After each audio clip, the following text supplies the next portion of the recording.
Como vimos en el episodio pasado, el reinado de Emiliano fue breve, ya que no pasó de 88 días. A causa de su rebelión, el emperador Treboniano Galo había pedido ayuda al comandante de las tropas de la frontera del Rin, Valeriano, quien tras reunir las tropas para auxiliar al legítimo emperador, tuvo noticias de la muerte de este y de la coronación de Emiliano. Entonces, el ejército que había reunido para socorrer a Treboniano Galo le proclamó emperador espontáneamente. Después de esto, el siguiente movimiento era claro: cruzar los Alpes y marchar a Roma. Esto lo hizo en otoño de 253. Cuando llegaron las noticias de la rebelión de Valeriano, Emiliano se encontraba en Spoleto, donde sus tropas, al conocer lo que se les venía encima, asesinaron al emperador y aclamaron a Valeriano como nuevo Augusto. Valeriano descendía de una familia noble y senatorial. De hecho, como ya mencioné, durante el reinado de Trajano Decio fue propuesto para ocupar el restituido cargo de censor, honor que declinó. Una vez en Roma, ya como emperador legítimo, el primer acto de Valeriano fue nombrar a su hijo Galieno coemperador, dividiendo el imperio para enfrentar las múltiples amenazas. Valeriano se encargaría del este y Galieno del occidente. Esta decisión de Valeriano fue pragmatismo puro.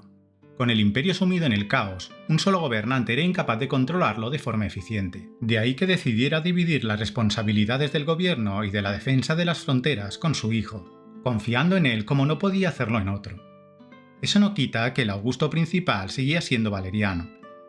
Por otro lado, la marcha de Valeriano a Italia para combatir a Emiliano propició que los francos y los alamanes vieran la oportunidad de entrar en el imperio sin apenas oposición, pues gran parte de las tropas que debían defender la frontera renana habían sido movilizadas por Valeriano para acompañarlo en su camino al trono imperial. Los alamanes cruzaron el Rin al sur de Maguncia, devastando todo a su paso. Los francos, por su parte, también aprovecharon la debilidad fronteriza del imperio para invadirlo, consiguiendo llegar a Metz, Reims y París. Mientras, en Oriente, Sapor continuaba asolando las provincias orientales. Valeriano y Galieno encararon los problemas del imperio entre los dos, ocupándose el hijo de Occidente y dirigiéndose el padre a Oriente para solucionar el conflicto con los persas. Mientras Valeriano se dirigía al este, Galieno consiguió, no sin dificultades, repeler ambas incursiones y estabilizar, mal que bien, la frontera renana. En el 254, algunas bandas de godos y otros pueblos bárbaros penetraron el imperio para devastar Mesia y Tracia, y luego alcanzaron Macedonia, en donde pusieron en graves aprietos a Tesalónica, que gracias al valor y determinación de sus habitantes y guarnición, logró resistirles. No se retiraron, sin embargo, sino que dejando de lado a la invicta Tesalónica, saquearon Tesalia, Epiro y Grecia central, y llegaron a presentarse ante las apresuradamente restauradas murallas de Atenas, para terminar obligando a las ciudades del Peloponeso a reclutar a toda prisa milicias urbanas y a fortificar el istmo de Corinto, en donde al fin fueron detenidos y rechazados. Valeriano llegó a Oriente en el año 254, estableciéndose en Antioquía para enfrentar la amenaza persa.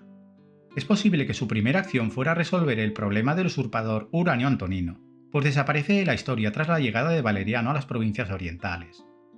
El rey sasánida Sapor I se había recuperado de su derrota ante el usurpador del año anterior, y había ocupado Armenia y devastado provincias romanas como Siria, Cilicia y Capadocia. No se conoce exactamente cómo se desarrollaron las campañas de Valeriano durante los primeros años de su reinado, ni qué batallas libró contra los persas, pero para el año 257 había pacificado Cilicia y Capadocia y devuelto la provincia de Siria al control romano. Mientras el emperador Valeriano trataba de recuperar el control de las provincias del este, el coemperador Galieno lideraba campañas contra los alamanes en la frontera del Rin durante los años 255 y 256. Estas fueron relativamente exitosas, pues consiguió reforzar las defensas fronterizas, dificultando las incursiones bárbaras, además de conseguir algunas victorias importantes, por las que se le otorgó el título de Germánico Máximo, pero no consiguió detener completamente las incursiones de los pueblos del Barbárico. Durante el año 256, Galieno nombró a su primer hijo, Publio Licinio Cornelio Valeriano, César, y lo envió a las provincias danubianas bajo la tutela del general Ingenuo, para que se fuera familiarizando con el mando civil y militar del imperio. En ese momento gobernaban el imperio 3 generaciones distintas de la misma dinastía. Ese mismo año, buena parte de los territorios del norte de la provincia de las Tres Dacias, es decir, toda la Dacia Parolisensis y gran parte de las Dacias superior e inferior, se perdieron tras una nueva invasión de los godos y los carpos. De hecho, una vez cruzada la cordillera de los Cárpatos, los invasores lograron expulsar a los romanos de la zona septentrional, con la única excepción de las zonas más meridionales cercanas al Danubio, es decir, las actuales regiones de Oltenia y Transilvania. Esto obligó al coemperador Galieno a desplazarse a la zona, aunque su presencia poco pudo hacer para evitar la conquista de las provincias romanas al norte del Danubio. A pesar de esto, Galieno recibió el título de Dácico Máximo. Es de suponer que tras alguna victoria que impidió el desmoronamiento total de la frontera danubiana. Otros grupos de godos aprovecharon que ambos emperadores estaban ocupados para realizar correrías por las costas del Mar Negro durante los años 255 y 256. Durante el 255 parece que no tuvieron excesivo éxito en sus correrías, pero en el 256, después de saquear algunas ciudades de la Cólquida, llegaron a Trebisonda, ciudad que se creía inexpugnable por la calidad de sus murallas. Los defensores se confiaron y no mantuvieron la vigilancia en las almenas de forma adecuada, lo que permitió a los godos tomar la ciudad y saquearla a placer. Los templos fueron incendiados y miles de cautivos encadenados y llevados a los barcos godos que rebosaban de botín y esclavos. Evidentemente, a su vuelta a su tierra, como ya pasó durante la incursión del rey Niva durante el reinado de Trajano Decio, la magnitud del botín provocó que al año siguiente, en 257, nuevos grupos de godos se aprestasen para nuevas expediciones de saqueos en territorio imperial. En enero de 257, Valeriano emitió un edicto que inició la persecución de los cristianos, presionado probablemente por elementos del estamento militar, liderados por Macrino, su prefecto del pretorio, y que se cree que buscaba unificar el imperio bajo una única religión para enfrentar a los persas. El edicto prohibía las reuniones cristianas, ordenando el destierro del clero que no ofreciera sacrificios a los dioses paganos y la confiscación de los cementerios cristianos. Aunque la Iglesia afirma que el Papa Esteban I fue ejecutado durante estas persecuciones, no hay evidencia histórica que respalde esta afirmación. Quien sí fue decapitado fue su sucesor, el Papa Sixto II. Algunos de sus diáconos, como San Lorenzo y el niño Tarsicio, conocido como el mártir de la Eucaristía, sí fueron martirizados. En el norte de África, el obispo Cipriano de Cartago fue desterrado a Cúcubis. Las fuentes cristianas, como Lactancio, exageraron la crueldad de Valeriano, presentándolo como un perseguidor implacable para resaltar el martirio de los cristianos. Sin embargo, el edicto también tuvo un propósito económico: confiscar bienes cristianos para financiar las guerras, lo que sugiere que la persecución tuvo motivaciones pragmáticas más que puramente religiosas. Durante ese año, el emperador logró recuperar Antioquía y la provincia de Siria de manos de los persas, un éxito militar significativo que le valió los títulos de Restaurador de Oriente y Restaurador del Mundo. Mientras Valeriano seguía enfrascado en las luchas con los persas, los godos volvieron a la carga. Tras proveerse de barcos con ayuda de los cautivos, a los que obligaron a construirlos, y de comerciantes romanos sin escrúpulos, se dirigieron hacia la desembocadura del Danubio, y marchando unos por tierra y otros por mar, atravesaron el Limes sin dificultad, y saqueando de nuevo las provincias balcánicas, alcanzaron las proximidades de Bizancio, donde persuadieron a los pescadores locales de que era mejor para ellos ayudar a cruzar el estrecho del Bósforo a la horda de infantería que había hecho el trayecto por tierra y evitar así sufrir ellos su presencia. Al otro lado del Bósforo se encontraba un potente ejército romano destinado allí por Valeriano, quien, todavía en Antioquía, lidiaba con los persas. Pero los legionarios huyeron antes de trabar combate con los bárbaros y dejaron las provincias asiáticas abiertas y sin defensa. Es muy probable que esta desbandada se debiera, en parte, a la plaga, pues parece que en esa zona del imperio había un brote activo en esos momentos.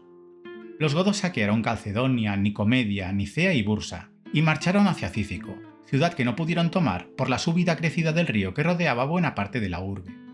Los godos cruzaron de nuevo el Bósforo, llevando tras ellos largas cordadas de miles de cautivos, sin que la guarnición romana de Bizancio ni las naves de la Clasis del Ponto se atrevieran a impedirles el paso. Luego, atravesaron las anteriormente devastadas Tracia y Mesia, cruzaron el Danubio y regresaron a sus tierras. A su vez, los francos sitiaron Maguncia, que logró resistir a duras penas a los bárbaros, lo que hizo que Galieno volviera a toda prisa de las provincias danubianas para restablecer el orden y la moral en la frontera y tomar el control de la situación, mientras su hijo Valeriano quedaba de nuevo al mando de la defensa de las provincias danubianas. Una vez llegó a la frontera renana, Galieno logró romper el sitio de la ciudad y expulsar a los bárbaros de la frontera. En el año 258, Valeriano emitió un segundo edicto contra los cristianos, intensificando la persecución. Este nuevo decreto ordenaba la ejecución inmediata de obispos, sacerdotes y diáconos, la degradación de senadores y caballeros cristianos y el destierro de las mujeres nobles cristianas, así como la confiscación de los bienes de quien no apostatase del cristianismo y adorase a los dioses tradicionales romanos. Como la vez anterior, la finalidad del decreto era tanto unificar religiosamente al imperio como conseguir dinero y propiedades con las que financiar las campañas militares en las que el imperio estaba constantemente sumido. Por su parte, los cristianos de baja cuna que no apostatasen del cristianismo eran condenados a trabajos forzados, con lo que el imperio podría suplir las pérdidas que estaba ocasionando la plaga cipriana entre los esclavos imperiales. Entre las principales víctimas de esta segunda persecución de Valeriano se encuentran el obispo Cipriano, que había vuelto a Cartago tras su destierro del año anterior. En su juicio se le ofreció la oportunidad de apostatar del cristianismo, a lo que Cipriano se negó, siendo entonces condenado a muerte por decapitación. También el obispo Dionisio de París, Rústico su presbítero y Eleuterio, uno de sus diáconos, fueron decapitados tras un juicio en el que, al negarse a adorar a los dioses tradicionales romanos, fueron condenados a muerte. Una leyenda posterior, registrada por Gregorio de Tours en el siglo VI, y que también se recoge en la Vita et Passio Sancti Dionisi del siglo XIV, afirma que, tras ser decapitado, Dionisio recogió su cabeza y caminó varios kilómetros mientras predicaba, hasta caer en el lugar donde se construiría la Basílica de Saint-Denis de París. Otro obispo que corrió la misma suerte fue Fructuoso de Tarragona, junto a sus diáconos Augurio y Eulogio. En su caso, su arresto fue a principios de 259. Durante el juicio se les exigió que sacrificaran a los dioses romanos. Las actas relatan que Fructuoso defendió su fe con firmeza, incluso exhortando a los presentes a seguir a Cristo. Al negarse a abjurar, Fructuoso y sus compañeros fueron condenados a morir quemados vivos en el anfiteatro de Tarragona. Algunos otros cristianos prominentes, como Eugenia en Roma y Patroclo en la actual Troyes, también fueron decapitados. En la primavera de 258, los francos volvieron a la carga, cruzando el Rin por varios puntos, probablemente cerca de las actuales Colonia y Maguncia, devastando amplias zonas de la Galia Bélgica y la Galia Lugdunensis. Ciudades como Augusta Treverorum, la actual Treveris y otras en la región del Mosela sufrieron saqueos, con los bárbaros destruyendo villas romanas, granjas y pequeños asentamientos en el territorio, y apropiándose de ganado y cosechas, además de otros bienes. Debían de ser una fuerza considerable, pues el saqueo no se limitó a esas provincias, y en el otoño del año 258 llegaron hasta los Pirineos, los cruzaron y entraron en Hispania a sangre y fuego, cogiendo a todo el mundo por sorpresa y sin ningún tipo de preparación para lo que se les venía encima. Devastaron la costa mediterránea de la Tarraconense a conciencia. Ampurias y Barcelona parece que fueron brutalmente saqueadas, mientras que Tarragona, la capital de la provincia, resistió gracias a sus murallas, pero la parte extramuros debió ser rapiñada con esmero, pues en los años posteriores a la invasión, la ciudad gastó mucho dinero para recuperar su esplendor. Otra ciudad que sufrió los estragos de la Horda Franca fue Zaragoza, que también fue saqueada. Más al sur, ciudades como Denia también fueron asaltadas y expoliadas. Algunos contingentes bárbaros continuaron su periplo devastador hasta Gibraltar, llegando incluso a cruzar el estrecho y rapiñar las costas de la Mauritania romana. Como expliqué anteriormente, las invasiones no se producían por contingentes homogéneos ni bajo el mando de un jefe supremo.